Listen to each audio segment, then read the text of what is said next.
zone yang lagi di rumah kita langsung kasih lihat seperti apa visualisasinya jadi kalian tuh bisa kebayang apa sih zona ngebuang. Nah itu tuh di zona ngebuang LL. Ini zonanya udah nggak ke arah LL lagi, jadi dia tuh zonanya ngebuang LL, makanya zonanya nariknya ke arah bawah, seperti itu. Tapi ini jadi angin segar sebetulnya buat orang yang ada di bagian Puerto Paraiso. Iya. Karena mereka nggak harus gerak banyak, nggak harus geser banyak juga. Cuman yang puyeng sebetulnya adalah orang yang belum ke tengah-tengah banget. Iya. Kan? Yang belum ke tengah-tengah banget itu yang menjadi salah satu PR atau problematik. Tapi Rosemary itu buka tembakan belum bisa mendapatkan satu korban yang diinginkan. Karena balik lagi kita ngomongin Karen dari Miramar cukup tricky, hampir dikit lagi. Dikit lagi itu. Cuman selamat karena ada lower ground dia langsung turun ke gue. Jangan kasih celah dah kalau Rosemary dah, kelihatan dikit bahaya batu. Bahkan udah di klip teman-teman caster kita dari region lain juga, jangan apa ini orang dapat angle shoot gitu. Iya bener. Sekali dapat angle shoot sekecil apapun itu bisa dimaksimalin banget sama Rosemary. Dan udah ada satu elimination yang dikumpulkan oleh Alter Ego Ares. Sementara dari Bumi Sport yang cukup bonyok, udah kehilangan 2. Krypton terus menggali informasi dan Snake bakal bertemu dengan satu pemain dari tim Xenox. Tapi Snake masih bisa untuk mengulur waktu ini. Mundur lagi. Dan zonanya ngeselin sih ini. Setengah-setengah loh ini loh. Iya. Kasian banget ini yang belum di zona ini.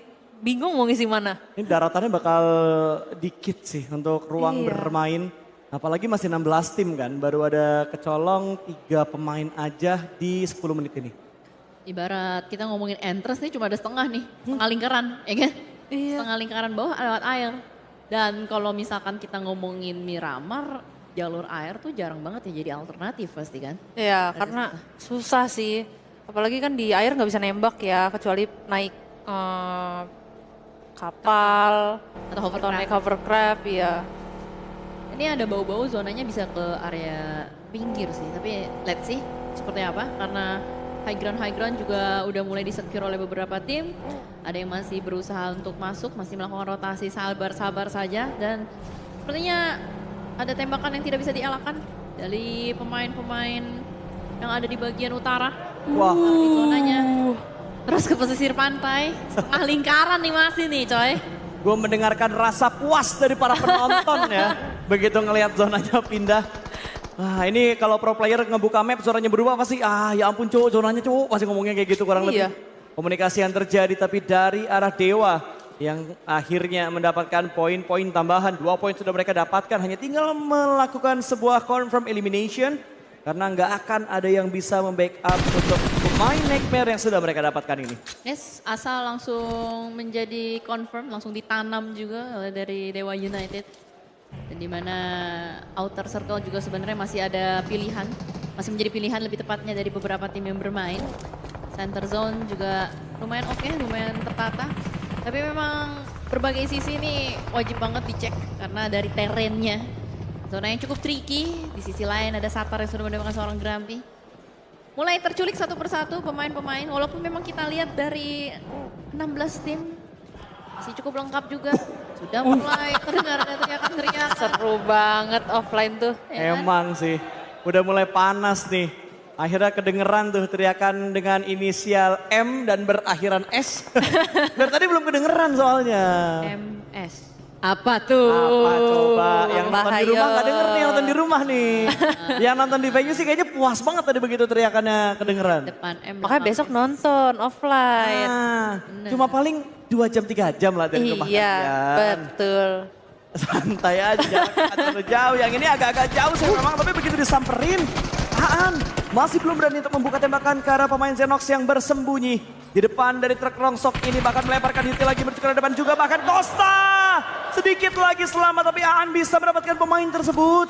Masih ada satu pemain Xenox yang tersisa di bagian belakang. Aan pun melakukan sebuah reposition mundur. Ada granat yang sudah dia masak. 2 orang kah? 1 orang ternyata akan langsung dilemparkan granatnya. Confirm elimination didapatkan. Tapi tinggal 1 orang lagi yang cukup dekat dengan Aan. Aan, apa yang akan dilakukan oleh dirinya masih menjadi pertanyaan karena dia juga sebetulnya harus melakukan misi penyelamatan, tidak banyak waktu yang bisa dimainkan karena segalanya harus diselesaikan dengan cepat, mencari satu pemain terakhir kelihatan di depan sana tapi Super Tuh dapat ganjang dan Iris membuka pintu dan Aan dan Horboys. Masih bertahan Horboys, tapi diam-diam. Sebetulnya sudah ada yang mengintai, karena dari tadi berisik coy di sana. Bener. Tapi nggak ditembak ya. Mungkin ketutup sama broken wall-nya dari JL, makanya nggak dibuka tembakannya. Padahal Snape sudah siap siaga untuk memberikan tekanan berikutnya menuju ke arah Horboys. Pintu dikeker, jendela dikeker, belakang rumah dikeker, dan ada smoke yang terpop up. Membuat reposition akan dilakukan oleh Alter Ego. Yes, dan bagaimana controlling zona yang dimainkan juga cukup lebar ya dari mereka. Mereka masih bisa mengendalikan segalanya, apalagi high ground gini nih enak banget. Buat motong-motongin orang, jalan tol nih jadi jalan tol yang berbahaya, jalan tol kematian juga. Coba, lu lewat. Lu lewatin jalan tol, 1, 2, 3, 4, 5, berapa orang bakal nembak lu coy. Auto dibegal udah mati. Iya, minimal maksimal dari 4 yang selamat 1 lah. Itu pun kalau misalkan dapat apa namanya lower ground. Bener, selamat 1 kan seenggaknya masih bisa gendong buat placement. Bisa.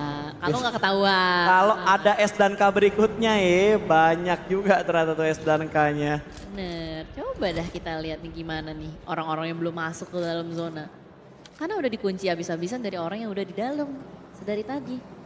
Angle-angle-nya udah dijaga rapi, ada rumah, ada asap, semuanya dikeker, ditungguin juga. Dan apakah akan ada COD kembali yang terjadi? Karena sejauh ini terlihat ada mobil dari seorang Zeta yang masih cukup dekat dengan satu pemain ternyata yang akan bergesekan terlebih dahulu. Ada ARPM dan juga Dewa United. Sisi yang lain ada yang mulai mendengar suara-suara mobil. Mulai ada defensive movement. Tapi mulai ragu-ragu lagi, ketangkep satu pemain Potato down. Antara penjual dan pembeli akhirnya bertemu kali ini di mana Potato yang menjadi korban pertama. Poin hanya menyisakan 2 anggota aktif saja dan Bigetron juga memfokuskan angle-nya menuju ke tim lain. Berarti sudah ada 2 tim yang dipantau oleh Bigetron tapi masih miss the shot untuk target ke arah Make Joe-nya, Jel. Dan memang nggak boleh terlalu terburu-buru karena kalau kita lihat semua pemain yang terburu-buru decision makingnya itu ujung-ujungnya blunder. Tapi masalah kalau di sini kita lihat kayaknya lagi ada krisis peluru nih. Lumayan tipis itu peluru dari satu pemain. M4-nya hanya ada double digit saja, mungkin tadi udah kepake banyak buat nge-tracking orang. Dan gue nggak tahu akan seberapa lama ini aksi damai yang terjadi. Jarang-jarang banget cuy. 17 menit. Buset 17 menit dari tadi belum banyak yang pulang ke lobby. Tapi ternyata Arkral bakal langsung mendapatkan satu pemain dari Adre. Harus tenang Arkral, ternyata nggak tenang karena dari bagian belakang pun Bigetron ikut campur. Axel tadi yang bisa mendapatkan Arkral. Tapi fokus kita masih terlihat ke arah last man standing dari DU. Sementara Shadow Esport yang masih memberikan press ke arah tim lawan. Tidak membiarkan lawan tersebut belok ke tempat Shadow Esport berada. Circle akan bertemu sempurna tapi Bigetron lagi-lagi ngeragas. Mendapatkan pemain terakhir dari Nightmare dan bye-bye untuk Nightmare di menit ke-17. Nightmare yang kita tahu biasanya kuat di Miramar. Kali ini permainan mereka nggak bisa sesempurna ketika Liga. Tertanam sudah pemain dari Nightmare, bahkan Xenox juga. Kembali 2 tim komunitas yang kita lihat belum bisa bersinar. Apa yang harus dilakukan ya? Ini juga pusing sih buat mereka. Karena sisa 1 game aja. Dan sementara kita fokus dengan game kali ini, zona masih narik lagi menuju ke arah tempat terbuka. Beberapa tim yang belum dapetin zona, yang akan melakukan penyerangan juga. Bahkan di bagian tengah sudah ada banyak yang bertegur sapa, tapi lagi-lagi ketemu ya udah, besok ninggalin, setup lagi. Ya nggak komit ya. Emang begini gak sih Miramar gitu? Iya Ada sih. banyak tirian yang bisa dimainin juga kan. Ini kan sebenarnya pada tetanggaan. Ya. Cuman karena permasalahannya ada cekungan lagi, ada gundukan lagi, ada compound lagi, dan nggak ada yang berani untuk overpick.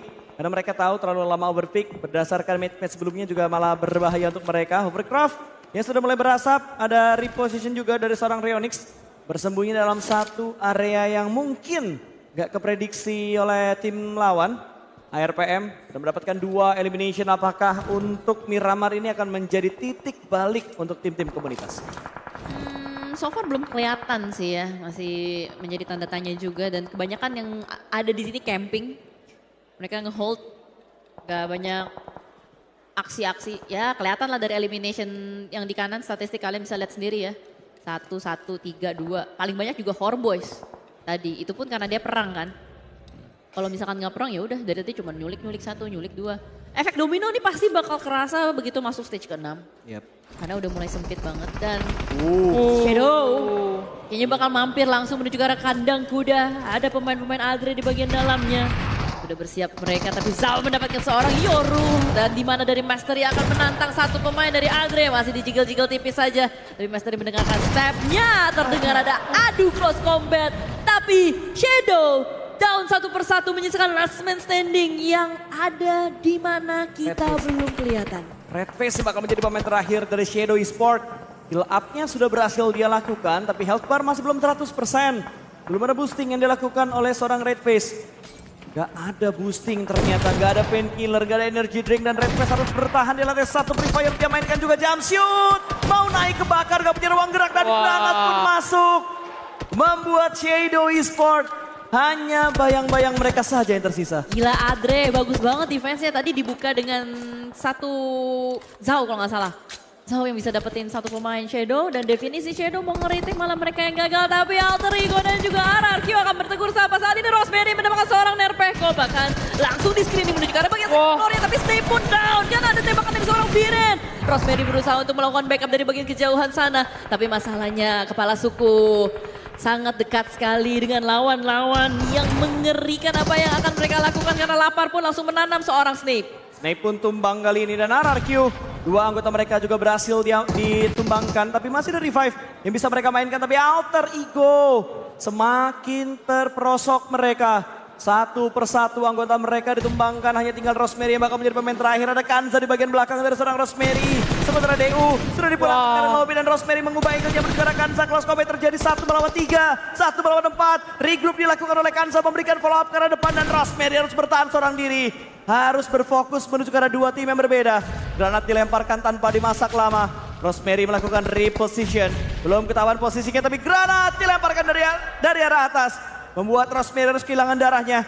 Granat pun akan dibalaskan dan Rosemary bisa mendapatkan satu ramah tumbang. Begitu tenang permainan dari seorang Rosemary.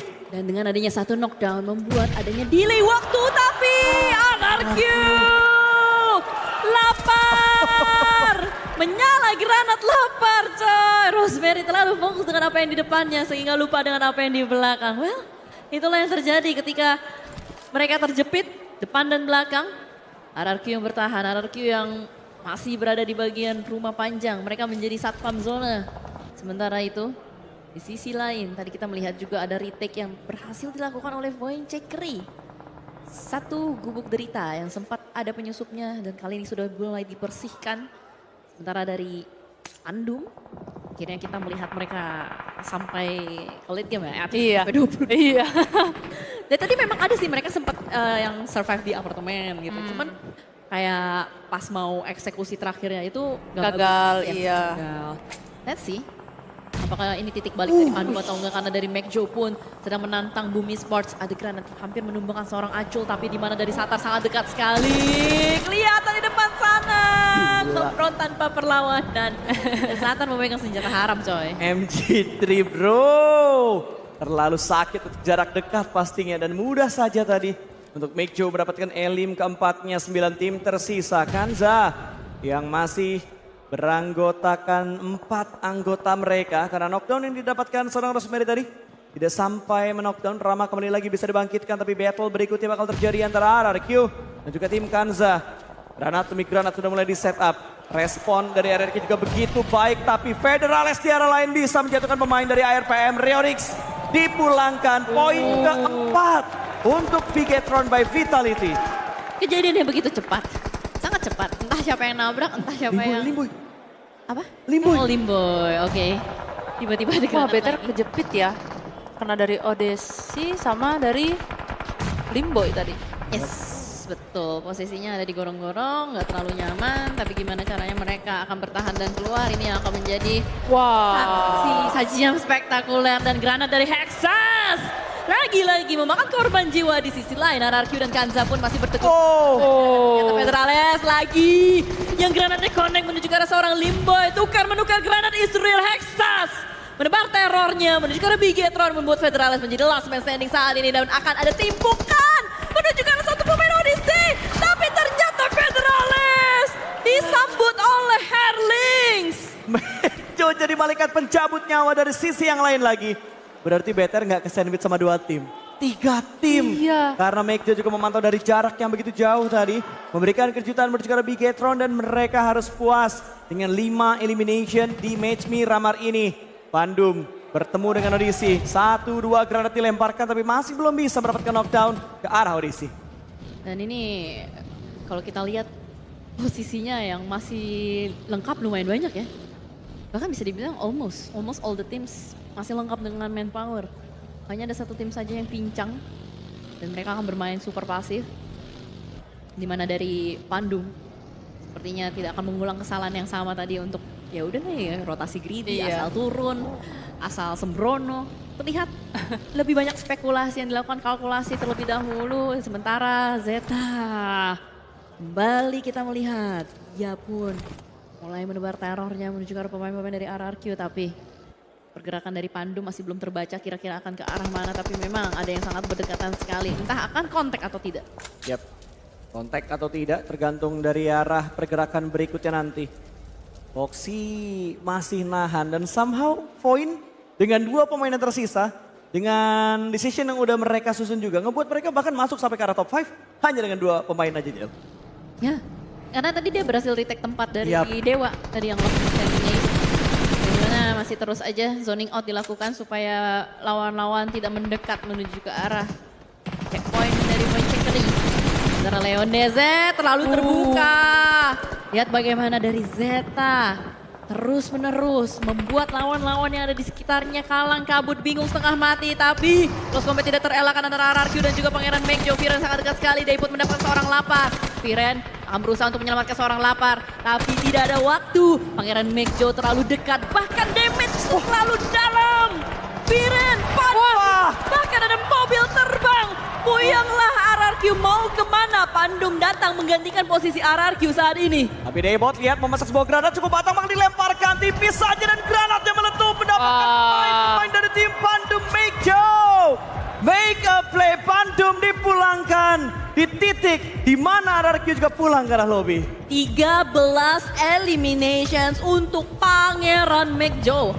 Ini adalah sebuah titik balik, sebuah pola permainan yang sangat berbeda dengan apa yang mereka tunjukkan di area Liga. Bahkan Herling terus-menerus menggerus orang-orang yang ada di depan dari mereka. Odyssey, mereka dari tadi tidak terlihat, tapi diam-diam masih lengkap dengan 4 pemain. Hexas masih konsisten dengan granat-granat play yang dimainkan. Aku masih ingat dengan bagaimana dia membombardir lawan yang ada di area school. Dan tadi juga Hexas lagi yang menjadi tokoh antagonis untuk kepulangan dari Bigetron. Tapi Voinchekeri, sebuah kekuatan luar biasa. Hanya dengan 2 pemain saja masih bertahan sampai top 3. Ini bisa chicken gak nih? Pernah sih gue ngelihat 2 pemain chicken, tapi lihat Foxy melemparkan granat yang begitu on point. Tapi masih terdodge dengan 1 buah forting vehicle yang dilakukan oleh rekan-rekan dari Odyssey. Granat berikutnya dilemparkan dan Odyssey kembali lagi di position. Membuat granat dari Foxy tidak terlalu maksimal. Tapi Foxy sudah memberikan informasi juga ke arah Zeta. Pergerakan-pergerakan yang dilakukan oleh Odyssey kali ini. Melihat ke area sekitar, depan dan belakang, granat juga bakal dimainkan. Tapi Zeta melihat ke arah sisi lain lagi. Ini poin tinggal 2 pemain, tapi 1 pemain menahan 1 tim dan Zeta masih bisa ngedodge granat dari granat seorang Herlings. Ya akhirnya bisa mendapatkan pemain tersebut dan Zeta dipulangkan ke lobby kali ini. Daypot langsung maju ke depan, Voin hanya bisa mentok finish di peringkat yang ketiga. Wah, ini seru banget endgame-nya. Pertarungan antara 2 tim komunitas yang baru saja naik kelas menuju ke arah PMPL, bahkan bermain di grand final, yaitu Pangeran Mejo dan juga Odyssey Esports. Tapi kita tahu nama-nama yang bermain bukanlah nama-nama baru. Mereka adalah nama-nama lama yang sudah terbang cukup jauh di skena esports PUBG Mobile. Dan saat ini mereka akan baku hantam 4 melawan 4, sebuah jumlah yang seimbang. Siapakah yang akan mendapatkan yang terlebih dahulu? Pika masih terus mencari dan meng-scanning area smoke. Tapi masih belum ketahuan ada di bagian mana. Ini kalau misalkan Pangeran Meikjo yang chicken, mereka berarti mendapatkan chicken yang kedua kalinya untuk hari ini. Yes, Kalau misalkan Odyssey berarti pecah telur. pecah telur untuk Odyssey. Karena chicken pertama dari Meikjo mereka dapatkan di rondo dengan 9 elimination. Tapi close combat sudah terjadi. Satar bisa mendapatkan satu X-Star.